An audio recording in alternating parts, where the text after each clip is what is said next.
First, let's understand that proof of work and proof of stake are two different consensus mechanisms that is being used by cryptocurrencies in blockchain networks to validate transactions and add new blocks to the blockchain. Imagine we have two people. Person A wants to send a coin to person B.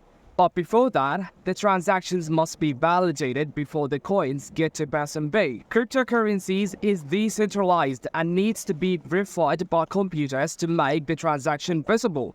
Both proof of work and proof of stake help users to perform secure transactions by making it difficult and expensive for bad actors to commit fraud. Both proof of work and proof of stake make participants prove that they have a supplied resource to the blockchain, such as energy, computing power, or money. The key difference between proof of work and proof of stake is how the blockchain algorithm qualifies and chooses users for adding transactions to the blockchain. So let's go first for proof of work. The proof of work consensus algorithm uses complex problems for miners to solve using high-powered computers. The first miner to complete the puzzle or the cryptographic equation gets the right to add new blocks to the blockchain for transactions. Miners are rewarded with newly created cryptocurrencies and the transaction fees as well. A proof-of-work system requires fast computers that use large amounts of energy resources, and the blockchain network remains secure because it would require a bad actor to take over at least 51% of the network and its computing power. The blockchain can become burnt, and this makes it even more difficult for a bad actor to control 51% of the network.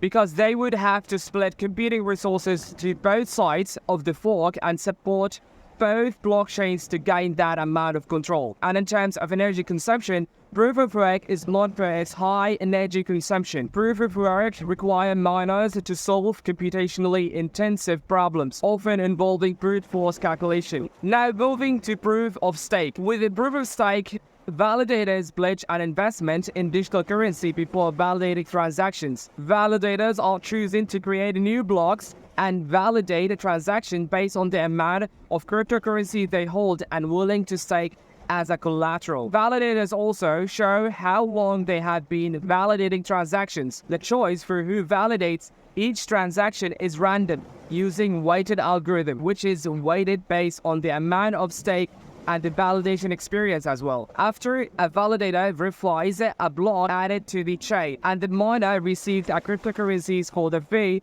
along with the original stake. If the miner does not verify the block correctly, the miner's stake or the coins can be lost. And by making miners put up a stake, they are less likely to steal coins or commit any other fraud, providing another layer of security. The proof of stake system was designed to be an alternative to the proof of work, addressing energy usage, environmental impact, and scalability as well. And that's why the Ethereum network is in the process of transitioning to proof of stake consensus mechanism. And the Ethereum Foundation estimates that this switch will use about 99.95% less energy.